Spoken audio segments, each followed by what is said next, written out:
Hello, my name is Michael Walton. I'm really from Chicago, Illinois. I live in Madison, Wisconsin.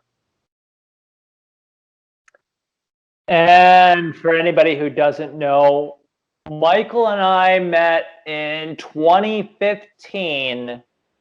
Basically, started working on things together to help the homeless. And Michael and I started this little project we like to call the Free Store.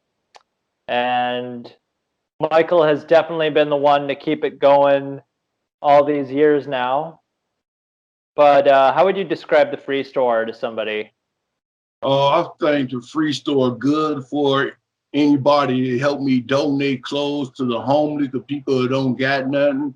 So it ain't only for the homeless, for anybody who really don't got stuff for they can't afford stuff for their babies, for their boyfriend, girlfriend, stuff like that. It's for anybody to need something for themselves. I think one of the things we've done I liked the most was when we would go and just like set up coffee at the top of State Street in the winter time, and like I think that helped a lot of people to just keep them, give them a little bit of warmth. Or sometimes we would go out there in the summertime and set up bottles of water. We've given away things of toothpaste, soaps, shampoos. One example, somebody purchased must have been a couple hundred pairs of socks, and they gave us these gigantic bags of socks, and we went out, and I think it was actually the first time we did the coffee night. We gave out socks as well, and I think socks is definitely like the biggest item that the homeless are always asking for, clean socks. And then 2019, somebody donated me some plain white T-shirt for the homeless, like 500, because in each box it had like 200 plain white shirts. So I at the church, the first night at church, passing the T-shirts out for the homeless. Yeah, you were setting up. I mean, what, you must have been set up there at the church for at least a year. Yeah, about a and year. And then on top of that, we did, especially when I was working downtown Madison, we would set up at the top of State Street. And so, how would you describe the way the police acted about our little free store? I think the police acted wrong because they really didn't know what we are doing. We try to explain to them what we are doing. We are trying to help the homeless people with food, clothes, sock, drawers, anything they needed, and they didn't act right. They're telling us, and we keep doing it. They for write us a ticket and all this other stuff for no reason. And the only thing we out there doing helping the homeless people on top of State Street. Yeah, we would set up a table, and they tell us that we're obstructing traffic, even though, or that we're obstructing the sidewalk, even though it's 100 feet wide, top giant like cement park basically, and yet they'll, how often do they park their squad cars right there on the sidewalk? I think they did that like every day. They park it right in the middle on the sidewalk and watch the homeless people. The people are out there drinking and not bothering nobody. And you could see young college kid coming out the bar with bottles of can of beer, and they don't say nothing to them. And then when the homeless do, they're writing them like $400 ticket for one can of beer. Yeah, and I mean, one of the tickets that you and I fought was the sitting, the no sitting policy. Yeah. For anybody, yeah. And then one day, some people I knew set it up like they homeless, and they thought I was playing about the $400 ticket, and the police came over there and tried to write them a ticket and find out they were working for the union. Their own people set it up, sat there because they thought I was playing about the $400 ticket. And when the police came over there and gave them the ticket, and they told them, you know who we work for? We work for the union. And they looking stupid. Then they tore up the ticket and walked away. what we can both agree that Paul Soglin was a terrible mayor. He was. How about the new mayor? What is she doing? Oh, right now she all right. She better than the old mayor.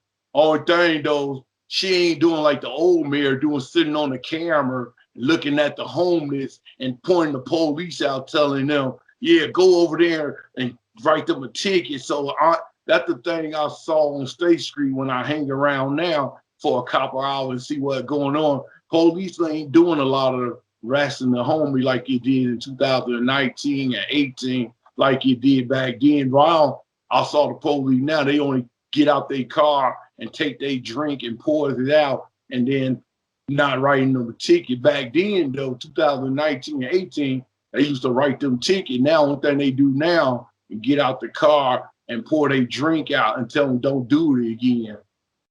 So they do give them a warning now, though.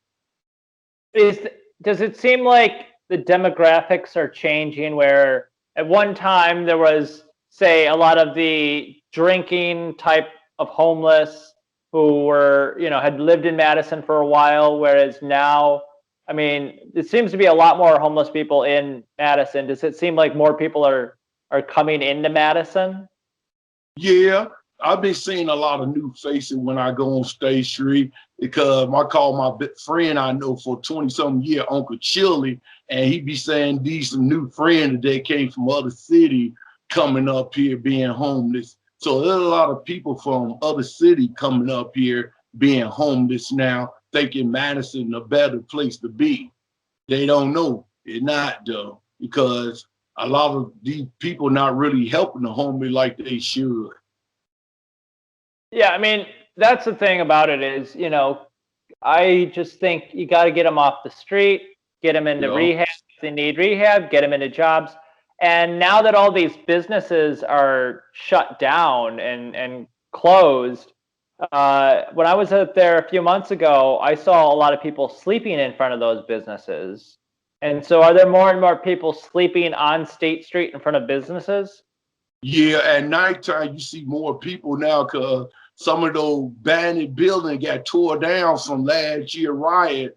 A lot of people feel like they could sleep there now because there ain't no store there no more. Because some of the store, like 7 or 8 stores on State Street, not opening back up. So the people feel like they could get somewhere to sleep at now. And so what do you think about the riots? I mean, the fact that they hit locally owned restaurants, they hit, immigrant owned restaurants, they hit all these small businesses, and now they're gone. Yeah, I think at the time, a lot of people that did a riot not thinking. One thing I could say, they can't put it on the homeless and they can't put it on black. They trying to make it seem like these people from out of town. No, a lot of those people who did a riot are people, college students, because they feel they got tired of the same old thing, cop going around killing black people and getting away with it because they got a lot of friends up here, black. So I'm not really mad about what they did, only happy to see they finally did something because all the time I've been up here 20-something years, I ain't never saw them tear up, did no riot like that. George Floyd means something to somebody. And I looked like my daughter had a couple taping of it. And I'm like, wow, first time seeing it in my own eye, Madison all finally stand up for something like that. Only mad because they didn't stand up for Tony like that. They should have did that for Tony. They did that to somebody and not from out here. They should did that same stuff when Tony got killed by a racist police. Well, I mean, you mean the protests, not like the riots necessarily, I'm assuming. To me, I agree with the riot because I feel like they should have did that same stuff. This my feeling. I'm for real. That my feeling. They should have did that same shit when Tony got killed. Because Tony's from Madison. They did it for somebody not from Madison. So how you feel do something from somebody from not Madison and you did it for somebody from another city? You should did the same thing when Tony got killed like that. I see a lot of change came behind that though. when they did a riot for Floyd. It's a lot of changing going on now, how police talk to certain people now. I guess, but I mean, I ain't saying I'm happy they did it. Only thing I'm saying, they should have did that type of stuff for Tony, though, for somebody to live in Madison. That's why that cop right now still on the street, because ain't nobody did that for him. And I think they did the same thing they did for Floyd. That's officers that killed Tony Robinson been locked up, a fire, and everything. They didn't stand up like that for Tony. Don't forget, I was there at the march when they marched for Tony, and they didn't do the same thing they did for Tony. That's what I'm mad about. They should have did that for Tony. We might have better law about it, and they did that for Tony. So then here's a question. Had the riots of last year, is it in part because they didn't fire Officer Matt Kenny? And for anybody watching who doesn't know the full story, Tony Robinson was shot and killed by an officer named Matt Kenny, who entered Tony Robinson's house and within seconds shot the kid dead. It was a horrible thing that this officer had no right to just enter this guy's house like that. He was totally in the wrong. The police let him get away with it. So I guess the riots, the George Floyd riots in Madison, were in part because, would you agree, they were in part because the city of Madison did not fire Officer Matt Kenny? Yes, I did. I think that's why too. It ain't only for Floyd. I think they did it for the fire Matt Kenny too. They didn't fire him, they let him go. So they already mad about that. So they believe the officer to kill Floyd might get away. That's why they might thought they rioted like that and find out all this time. They did find that officer guilty for doing that. Only thing, we didn't wait for that though. So we got geeked and did what we did, take it out, because like you said, they didn't fire the officer that did that to Tony. So they took it out on the part of Tony and Floyd. What do you think about the fact that people are getting together for like the issue of police brutality? And that's the sole issue that brought the people together, that they don't want police shooting unarmed people. But then you show up to these rallies and you've got people trying to make this about socialism, capitalism. They're trying to make it about part of their agenda. Do you see that where like? I don't agree with that. I believe when you out there doing that protest, it should be for that one thing. Don't be for your need. And you want it for your need, you should deal with separate then. Don't put it on the same thing. We talking about Tony, let it be about Tony. And you want to talk about your situation, let it be about your situation. Don't wait for it to be about Tony and Floyd and put your situation all together. It don't work like that. You should do that separate. Exactly. And when we talk about police brutality in this country and how much of like the policing issue is part of it? Isn't a big part of it the war on drugs, and we don't really address the war on drugs? To me, I don't know, cuz it messed up to the police, cuz, you know, we've been through this stuff 400 years, and you can't say it's all about drugs. Police only making excuses to saying that's about drugs. They pulling people up for no reason. They do black different from what they do white. They pull the black people over. They try to look at all in the car, making sure they ain't reaching for nothing. White folks, they don't. They get their little, don't say nothing. They get their driving license, look at it, take it back, and come back and give it to them. And they do a black person, they want to make a big deal about it because they smell weed in the car. They want to tell them step out the car and all. They put your hand up, and you might try to dig for your ID. And that means, you know, they shoot them. They don't do no white folks like that at all. So they do different. And to me, how I figure out, I don't think we ever would be different from another person, because we should look back 400 years We've been treated like we ain't nothing. I don't know what people think it will be a change for. I wanted to be a change. That what Malcolm X wanted. That what Martin Luther King wanted. That what Rosa Parks wanted. And it take that long to y'all to say they will do something. They ain't doing nothing for us. They doing like this shooting. It's still shooting every day. People think it will be over with. It's still black on black crime. And then you still got police killing black. To me, this is what I feel. We need to stop killing each other before we always hollering about the police doing it. Okay, I know it ain't the right to police to kill us. But we ain't got the right to kill each other either. The shit we've been through 400 years. That shit crazy. Your own young people don't want to hear that. Talking about it's in the past. The past coming to the future now. Only thing, they ain't hanging up our trees. They ain't whooping up with whip. What they doing now, they shooting us with gun and get away with it. They might put a gun on us or put dope in the car. Might you got another lying partner saying he reaching for the gun. So that's the way they killing black today. And to me, I think we got to get ourselves together and get the real leaders together out these phony leaders we got out here. We got a lot of phony leaders out here. Get this money from the state and not doing nothing for the people, period. I know them now. I paid attention to all what going on around me. I'll be like, all these people saying they here for the people, get all that money, and I still see the same old shit going on. That's why people wanted me to join in with them. I'm my own leader. I do what I do. Like, I work with you before I work for them because they not doing nothing. I know they might see this on Facebook. I don't care. I'm keeping it real. I ain't the only one. The girl I know that been working with them put them out there and said, all these people get these big old checks, have be black leaders, not doing nothing for the black community at all. I'm doing more shit than them. You doing more shit for the black and the own black doing. I'm for real. That shit crazy there. I'm for real. I got to keep it real. I'm not for a lie.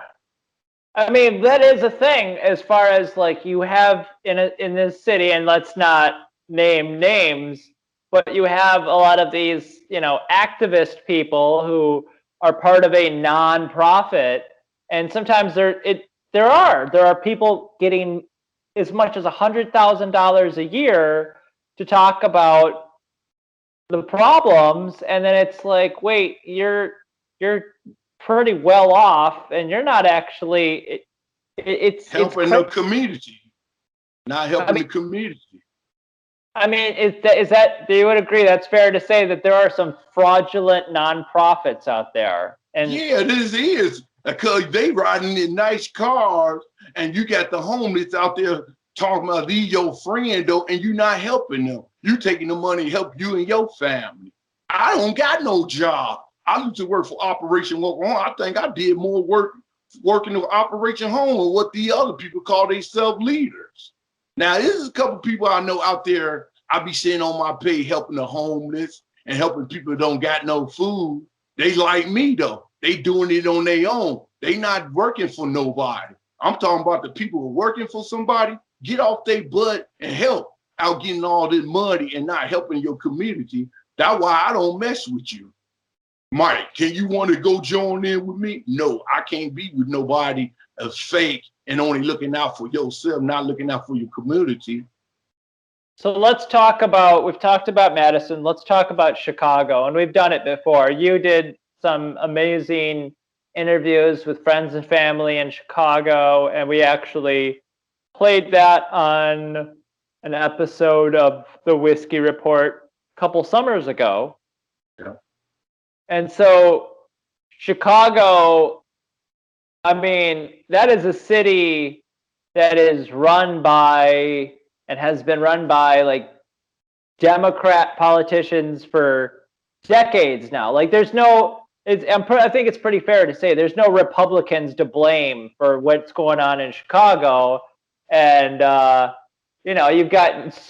instance, we've got a guy named Jesse Jackson, who is like, I've heard many times that Jesse Jackson is actually not that well liked by people in Chicago, and what could be done to help Chicago? I was down there recently, and I was amazed.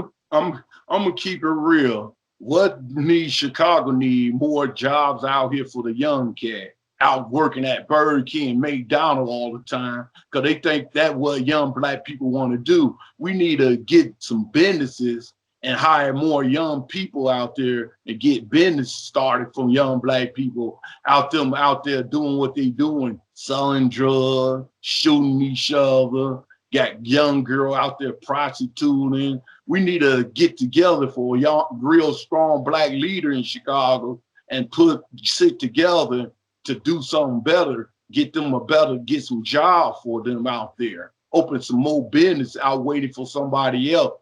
Fuck waiting for somebody else. We need to open our own thing and get them to get businesses like that. There's some places in Chicago, yeah, not everywhere though. I was down there recently, and I was amazed by like downtown Chicago. Like it looks so clean. Everything's like washed up. You know, everything's there's not much trash on the ground. You're not seeing a lot of homeless in downtown. But then you go underneath the city. You don't even have to leave downtown. You go into the under like old Chicago and the under like, what is it called? Like lower Wacker, lower like the streets underneath, and you see tents and you see homeless people. It's literally where they filmed the Batman movie. And it's like, oh yeah, this is they literally sweep the homeless under the rug. And then also you go, you know, however many miles into another part of the town, and it's a war zone. So you know what, I'm gonna keep it real. Those been like that for years. I've been gone from Chicago for 21 years, 20-something years. I still go out there, and to me, it ain't changed. I think they love it like that because if they clean up the north side, the south side, and the west side, the police out there won't have no job. So that's why they leave the guns out there. They leave the drugs out there. Then they do that because we killing each other anyway. So that's why they not trying to fix Chicago on that side. Downtown, mostly white people, really. Rich white people, rich black people. See, that's why they ain't having it downtown.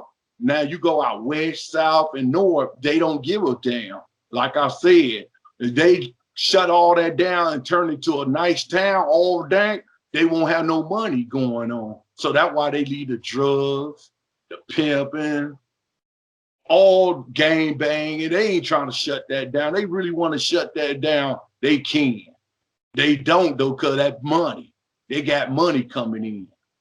And do you think the crime and problems of Chicago kind of leave Chicago and come to a place like Madison? A lot of people came from Madison to better themselves. Now you got some come up here still on that gang banging, shooting. That's why Madison trying to be like a little Chicago. Milwaukee already there. Yeah. So because you got people don't want to see a change. They see it be sweet up here, so they think they could do the same stuff they do in Chicago and bring that up here.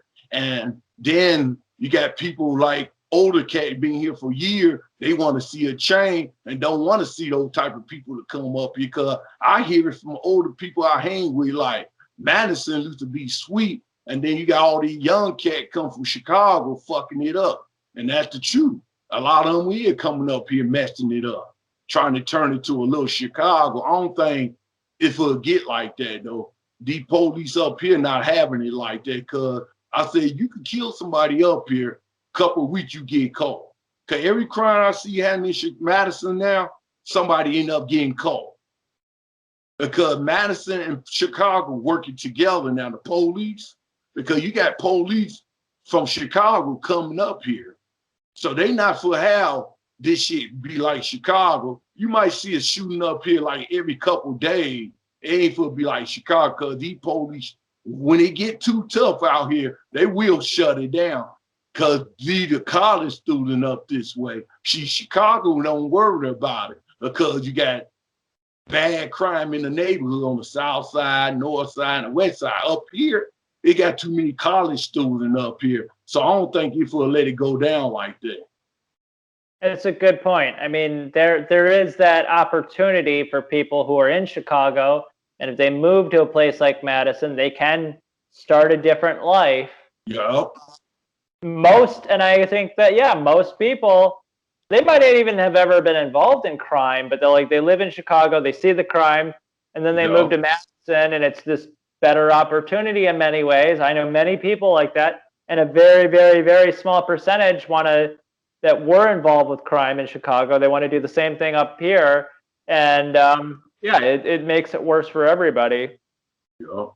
And I mean, it was interesting, like being in Chicago, and I was thinking, like, there's so many jobs available in Chicago, and there is a transportation system, but it probably doesn't properly reach people all over. And you had, oh my God, I mean, Rahm Emanuel was a terrible mayor. He closed down schools all over Chicago. Now you got Lori Lightfoot. I mean, that lady is I don't know she's like, probably there's some good and bad about her, I guess. But so okay, tell us more about the free store and how people can get in contact with you. Okay, I do the Madison Free Store. So you want to get in touch with me, you can hit me up on Facebook, Michael B. Walton, and you could call me at 608-490-1758. Or you could go to the Madison Free Store. I'm looking for clothes for kids, clothes for baby, clothes for grown folk, women and man clothes, shoes, anything somebody could do to help me help the homeless or a person that can't afford what they need. Only call me up and I find a way out there to give it to you. You can find your way out to give it to me. And that's how I do the Madison Free Store like that. And it really is. I mean, I think the idea of a free store, it's an old tradition. I mean, it started with, I want to say, like, old San Francisco and hippies back then, of just like, hey, everything here is free, and I did it one day just because I had a bunch of stuff, and I was doing it. I can't even remember what exactly happened. I just saw that the mayor was being really hard on the homeless, and I set up this one table with a little sign that said Madison Free Store, and it really technically wasn't even the first free store. There used to be a free store on Willie Street, and there was a free store at an old co-op in Madison, and I set up this table. That's how Michael and I met, for those of you listening. And then he asked me if I was going to do another free store, and we kept it going. So yes, you can find out about the free store on Facebook, and you can call Mike at his number, and we can take items like water or coffee or socks or old clothes, and there's the environmental aspect too. It's like, rather than throwing these things away and having them end up in a landfill, we can help get them directly to the people who need them. And so what would you think about, I mean, what do you think about the as far as getting back to like crime and poverty? Like, what would be your advice to these kids nowadays? It's okay. One thing, finish high school, then go to college. If you don't want to go to college, get you a good job, open you a bank account. Then when you find the right woman in your life, marry her, have some kids, and keep care of your kids and be there for them. These for the real men that want to be a real daddy to their kids and be there for their kids. Stop going around having kids with different women and not being there for them. Be there for your kids. So that's why I want my granddaughter to do. When she get old enough, get her to finish high school, go to college, find her the right man, get married, and have me some beautiful grandkids. That's what I want them to do. And that's what anything y'all want to do in life, y'all could do it. Don't let nobody say y'all can't do it. You could do it when you want to. And this thing about this, always be a leader. Don't be a follower of nobody else. Follow your own self. And you want to know who the leader is, your mom and your daddy, if they do good stuff in their life. So follow them. Don't follow no rapper. Don't follow no singer. Don't follow no movie star because they got money. Follow yourself and do the best you can do in life. Don't forget it. I always say that. Be your own leader. And that's why I was at the age of 13. My father used to say, boy, you don't follow nobody. That's why I ain't got no friend today. I got people I talk to and so this my friend on here right here. He my friend. I was over that though. Be the leader. Don't be no following out there. Cause father send you to prison. I ain't following nobody though. I did broke the law myself. That's why I ain't get that much time. Because only person to tell you yourself. That's why I don't follow nobody and do what somebody else do. I'm my own leader. And I'm gonna be like that to the day I go home. That's what I want to tell the young cat today. Be your own man. Women too. And that's the thing. I think you and I've talked about this many times when we're trying to help the homeless. It's like we can give them a cup of coffee in the winter, or we can give them a bottle of water in the summer. But I mean, that's a bigger thing, is the mindset. Like we have to have people have the mindset that they can succeed. And it's really hard when you're talking with people who are so beat down. I mean, this country has a bad past, and it's hard. And there's debates about capitalism and debates about all the problems. But like, do you think if somebody has a strong mindset that they can succeed? I think so. You could do what you want. Cause me, I'm gonna keep it real. I ain't know I'm full make it to 46 for all the stuff I was doing in life in Chicago. I thought I'd be dead. Only why I'm not dead because my brother and my two cousins brought me in Madison to get away from the stuff I was doing.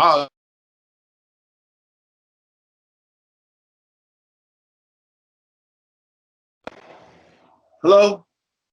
Mike, you're still here. Yeah, you cut out for a second, but you were saying Yeah, somebody calling me. Oh, it's okay. But you're saying your brother and your cousin brought you to Madison.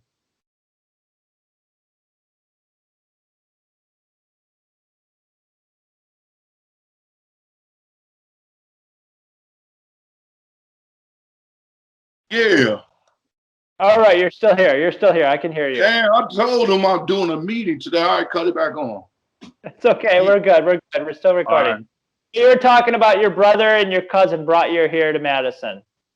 Yeah, they brought me here to Madison because they saw the crime I'm doing in Chicago to keep me out of trouble. Because my cousin, they been coming to Madison for years.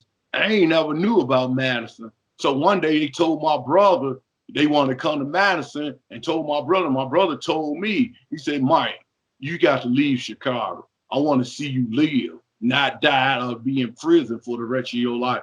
So I took a chance and came up here. I went to prison up here though. Guess what though? I'm still here though. Oh, it's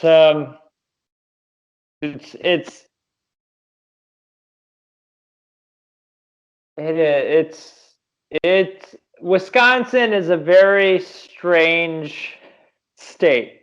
I To love me, it and hate it. I'm gonna tell you this: Madison really, and you want to come up here. This really for a family town, and you can sit back and chill and stay out of trouble if you want to. This is what this is. Come up here, raise your kid get older, and they go to school out here and be what they want to be. This is what this is. This town not for all that trouble, gang banging, selling drugs like people think it is. That's why these police not playing. I don't like them though. I know they not playing up here though. They not. They give you some cases of people you never had before. And that probably brings us to a good question for our last question. I mean, that's a big part of it. Family. I think that's like a huge part of it, and of course, single parents, it's a lot harder situation. You think family is, I mean, both parents being there, is that the biggest part of a lot of this in the end? Yeah, cause I feel like you might got a mama and don't got a daddy. And a mama can't show a man how to be a man. She could show a woman how to be a woman. So that's why boy grow up doing what they doing because they never had a father in their life. So that's why a lot of women and men get together. They need to be there for their kid because you got a lot of these men not here for their kid, and that's why the kid grew up doing what they doing in real life because they never had a man around to show them how to be a man. That's why I'm lucky for me and my brother. We had a stepdaddy. We had a real daddy always there for us. Show her, because my mama ain't had no girl. She had my brother and my cousin. He died, though. So they wanted another kid and came out with me. So they had another boy. So my daddy showed us how to be a man. My mama only showed us how to do stuff like cook, clean up behind yourself, stuff like that. My mama can't show her how to be a man. That's why I'm glad my stepfather showed me and my real daddy showed me how to be a man. See, a lot of kids don't got a man in their life, got a father in their life. So that's why they do what they do. And that's why a lot of these crime going on like that. Because a lot of kids today don't got a father in their life. They only got a mom. And the mama showed the girl how to be a woman. You can't show a woman can't show a man how to be a man. So that's why all these crime going on. Because you can hear them when they do go to jail and they talk to these people on these interviews and they say they ain't had a father in their life. And a lot of them say that. So that's why these kids end up growing up like they is, because they daddy not in their life. Yeah. That's crazy.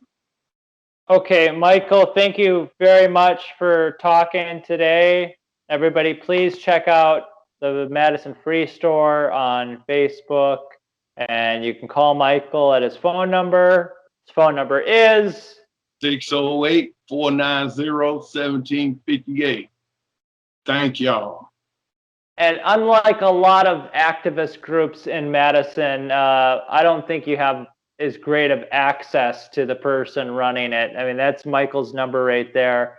And you can contact Michael and get involved and work with Michael and me for that matter to help do things for the homeless. Michael, thank you very much for talking with me today. Thank you, sir.